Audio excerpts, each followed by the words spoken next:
Sahabat Kebun, kembali lagi di Slice of Bun. Seperti biasa nih, kita mau ngajak kalian untuk menjelajahi berbagai daerah di Indonesia untuk mengulik komoditas perkebunan yang punya banyak cerita menarik. Kali ini kita lagi mampir ke sebuah daerah di Jawa Tengah yang udah terkenal sebagai salah satu produsen kelapa unggulan. Yap, benar banget. Kita lagi ada di Purbalingga. Nah, biasanya kan orang-orang tuh taunya kelapa tuh cuma buat minyak atau santan nih, iya kan? Oh, emang selain jadi minyak sama santan bisa jadi apa lagi, Kak? Ternyata dari pohon kelapa lahir salah satu produk yang lagi naik daun banget nih. Wah, apaan tuh? Gula kelapa organik. Gak cuma sebagai pemanis alami, gula kelapa organik juga udah masuk pasar internasional loh. Jadi penasaran banget deh, gimana sih ceritanya dari pohon kelapa menjadi nira sampai jadi produk yang bisa masuk pasar global? Daripada penasaran, yuk ikutin perjalanan Slice of Bun kali ini di Purbalingga.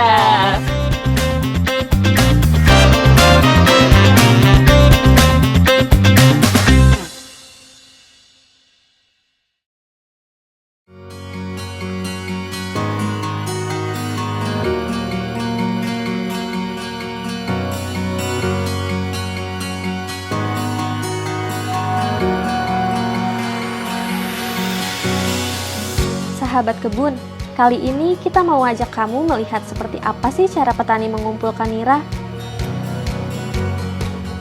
Dari ketinggian, tetes demi tetes nira segar dikumpulkan. Cairan berwarna bening ini adalah bahan utama pembuatan gula kelapa organik. Kualitas nira yang baik sangat menentukan hasil akhirnya. Di sini kan niranya organik ya, Pak. Apa sih yang membedakan nira organik sama nira biasa? Kalau nira organik kita manjatnya pohon kelapa yang tidak memakai pupuk kimia dan tidak pakai pestisida, dan pohon kelapanya itu sudah terdaftar di KUB. Setelah terkumpul, nira segera dibawa turun. Petani harus bergerak cepat, karena nira segar tidak boleh terlalu lama dibiarkan. Jika terlambat, rasanya bisa berubah dan kualitas gula pun ikut terpengaruh. Dari pengalaman Bapak, apa aja sih Pak tantangan yang sering Bapak temui selama proses menderes ini?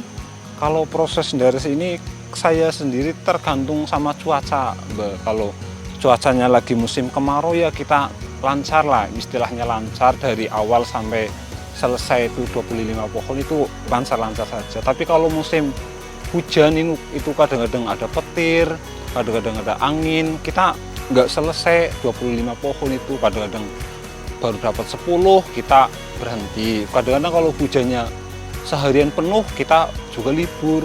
Kalau ada petir, ada angin kita berhenti. Dari kebun kelapa, kita sudah lihat bagaimana para petani setiap hari menyadap nira. Cairan manis ini kemudian dimasak perlahan dengan cara tradisional hingga berubah jadi gula kelapa yang harum dan legit. Prosesnya sederhana, tapi hasilnya luar biasa.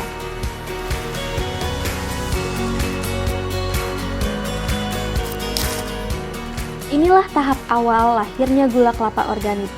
Sebuah proses sederhana, penuh ketelatenan, dan menjadi sumber penghidupan banyak keluarga di Purbalingga.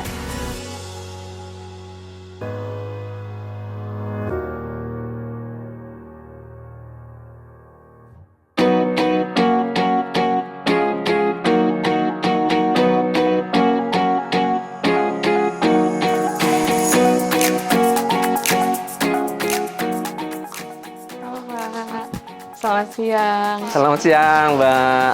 Ya, tadi kan kita habis dari kebun Pak, habis lihat proses penderesan nih. Terus kita penasaran banget ya, mau lihat proses selanjutnya itu seperti apa sampai dia jadi gula kelapa. Iya. Boleh kita lihat, Pak? Boleh. Sebelum masuk itu kita menggunakan APD. Karena untuk menjamin bahwa kualitas untuk barang yang ini adalah bebas kontaminan. Di tangan Sentral Agro Lestari, gula kelapa organik naik level lewat proses penambahan nilai. Dari yang awalnya hanya berbentuk gula cetak sederhana, kini berkembang jadi gula serbuk organik, gula cair, bahkan sampai produk turunan dengan standar internasional. Silakan, baik Mbak Salsa. Kita di ruang sortir ya. Ya. Yang sortir. Nah, di sini ada proses untuk penyortiran, terutama untuk ada kontaminan-kontaminan yang baik itu logam maupun yang non logam. Ada contoh misalnya ini di sini ada dari processing di Pendaris itu kan masih ada memungkinkan itu misalnya ada bunga ini ya, bunga kelapa yang terbawa misalnya, terbawa pada proses pemasakan. Nah, di sini ini teman-teman untuk yang disortir ini ambilin satu-satu nih. Kami memang di KUB Sentra Agro Lestari itu adalah pokoknya adalah pengembangan untuk di produk gula yang organik itu. Jadi kita ada untuk yang powder ya, itu yang jadi organic coconut sugar yang powder, terus juga ada yang blok juga. Kan itu juga ada yang cair. Itu yang kita coba kembangkan saat ini. Kita mayoritas untuk ini adalah untuk yang powder. Jadi kita standarnya standar dari Control Union, itu memastikan bahwa produk yang kita adalah organik. Karena kita pun juga setiap kita ada audit surveillance yang itu setiap tahun dilakukan. Melihat tren pasar saat ini, Pak, apa sih Pak harapan dari KUB Sentral Agro Lestari untuk pasar dalam negeri maupun pasar luar negeri? Harapannya jelas ya, itu bahwa potensi yang masih mungkin belum tergali, gitu, baik itu untuk ya khususnya itu untuk yang di pangsa ekspor itu yang belum tergali, itu baik itu, kalau sekarang trennya itu untuk yang gula organik itu kan rata-rata untuk pangsa Amerika dan Eropa itu paling besar dan yang barangkali untuk yang pangsa pasar yang belum tergali adalah untuk di kawasan-kawasan Asia, itu ya potensi yang luar biasa yang harus kita edukasi lebih banyak.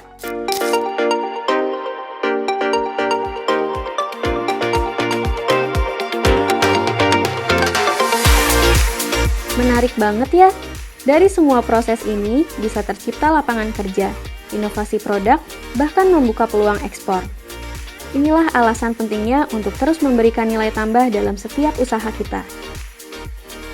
Nah, sahabat kebun, kita udah lihat sendiri perjalanan panjang dari nira kelapa sampai akhirnya jadi gula kelapa organik yang berkualitas tinggi. Dari semua proses yang udah kita lihat tadi, semuanya memiliki satu tujuan yang sama, yaitu agar produk lokal dapat bersaing di pasar global. Semua ini nunjukin kalau kekayaan alam Indonesia bukan cuma soal hasil panennya, tapi juga gimana cara kita ngolah dengan kreatif dan berkelanjutan. Itu dia tadi episode Slice of Bun kali ini. Sampai jumpa di episode berikutnya. Bye!